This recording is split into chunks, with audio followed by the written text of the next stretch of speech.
So my name's Nick Smith. I'm 30 years old.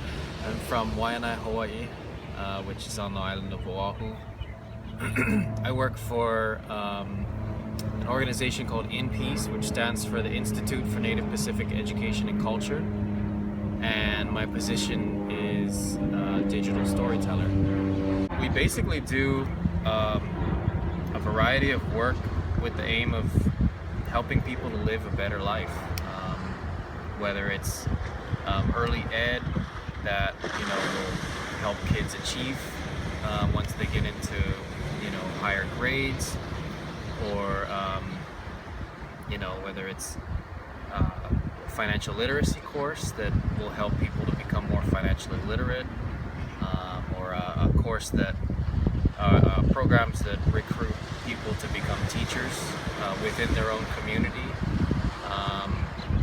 There are many other things that we do.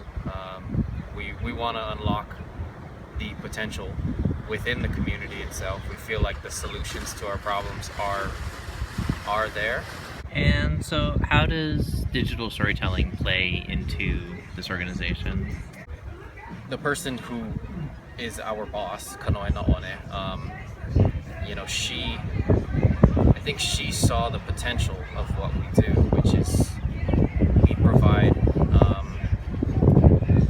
provide, I think, that personal touch where, when you're reporting on grants, when you're talking about like what needs to happen, in this year or with this amount of money or whatever, it's like you get bogged down in numbers. You are looking at black and white on a piece of paper. Pictures sometimes are great, but I don't think anything really can replace seeing faces and hearing voices and video. And the best case, of course, is meeting people, but because a lot of the people we work with are not in Hawaii, we make these videos to tell that personal side of the story, to try and get stories that will effectively communicate that InPeace is an impactful program. It's an intuitive program. People appreciate the things that we do, and they are excited to be involved. All of our grants are accompanied with YouTube links, and hopefully, I think you get the gist of what we're doing within 3 or 4 minutes. If you don't have the time to read a 30-page report, Right. But other than that, it's we're using video to reach out on social media. We're trying to create quicker, fun, interactive kinds of pieces. I'm not sure if I answered your question, but Yeah, no, you did. kind of going around like that. Yeah, and so when you're out like filming a piece, like sort of what are you looking for, and how do you go about sort of like telling like the story? Okay. Well, I'm always looking for stories that could possibly yield long-term, like I want to follow somebody for years. I want to come in and catch a family when they're getting involved with well, first off, this is the ideal situation. If we are with our Ho'ala program, which is a community recruiting program, they find a family that's in need of early education services, right? And these guys walk door to door, which is just incredible to me. So there have been times where we're with them, they sign up a family on the spot into one of our other programs. The best possible scenario would be if we can catch somebody at the beginning and at the end, and that's years worth of change that we are able to witness. I think that's the most effective way to show like that what we do is there's something to it, you know. On the day-to-day when I'm just out filming, I try to look for the people who are, you know, they look like they're invested in the process. They look like they're engaged. You know, I look for the kids who are having fun. And it's not to say that those are the only stories worth telling, but it's difficult to get, you know, great footage from people who are a little bit reluctant to be on camera, you know. One thing I like to look for, in terms of a voice, I always like to have what I call a sage in my stories. It's the person that can break down the message to its most basic, most almost primordial, you know. Why is it, what are we doing here, and why are we doing it, kind of thing. What are the stakes, without having to say, you know, okay, if we don't have this program running, then, you know, third grade reading scores drop off. And it's like, it's too, sometimes it's too specific, you know. It's that, what does that mean? Well, it means that kids aren't succeeding, you know. That's on us if that's happening. It's not their fault. We are the system, well, we're part of the system that we need to fix, you know. So that's the kind of thing that I'm looking for. Somebody who can put it into really, really simple terms, and even almost into like kind of mythical kind of terms, you know. Something that just hits you in this real old kind of space. Yeah, thank you. Yeah, I think that's the nature of the story, you know.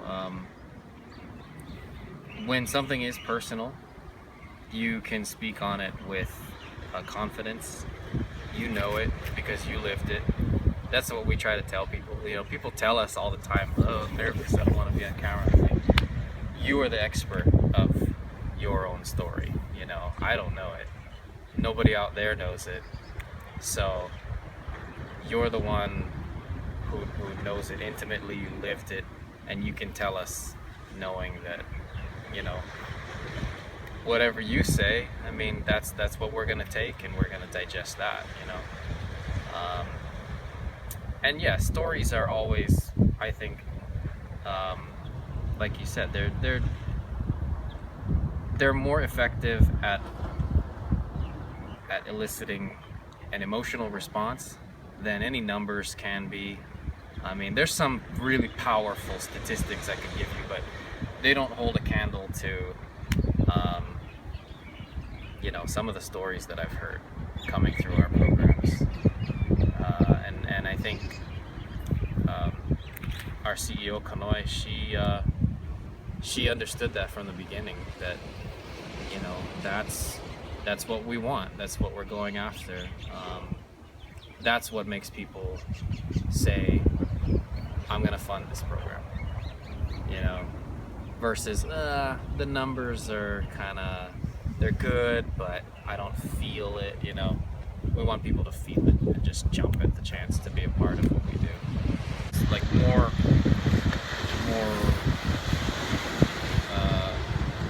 to do with the videos is, we did some videos that were specifically for the home visiting program, and they began to use them at the maternity wards in one of the local hospitals. So you have brand new mothers who are, you know, maybe some of them know what they're gonna do, maybe some of them don't know what they're gonna do. And right off the bat, they're getting information about a free program that will help them be a better mother, in my opinion, and to help their child, you know, develop in a more organic and structured at the same time kind of way. I think that's awesome, you know, and then just knowing that, you know, hey, that's my video that all these brand new parents are getting to see, you know, and it's making a real difference in the work that they're doing on the ground. I love that. I loved hearing that. Yeah, I think it seems pretty unique. I think for like a nonprofit organization to have this role, like to have, you know, all right, we're budgeting for a digital storyteller. I don't know if you can kind of speak to anything to that, to sort of kind of the just, I don't know, maybe like the vision or just the sort of the idea behind like this is something that we really want to like invest in and have as part of our organization. Right. Yeah, it is unique. I don't know of anybody else in Hawaii, at least, that you know, has documentarians on their staff, and we have 3. You know, I mean, our CEO found, you know, in her heart, she felt that, you know, this is something important for our program, our organization to invest in. I think before we were put on staff, you know, she saw the potential of what we could do for them. You know, not only do we have our boss confident in the things that we do, but we have our staff buying into the process as well. And so, you know, I think I'm lucky to be able to do what I do. And then also one of the cool things we've been able to do over the years too is contract work out to other nonprofits. Not everybody can afford to have somebody on staff, which is totally understandable. So we can teach somebody to do some of the things that we do. We can do a video or a couple videos for them.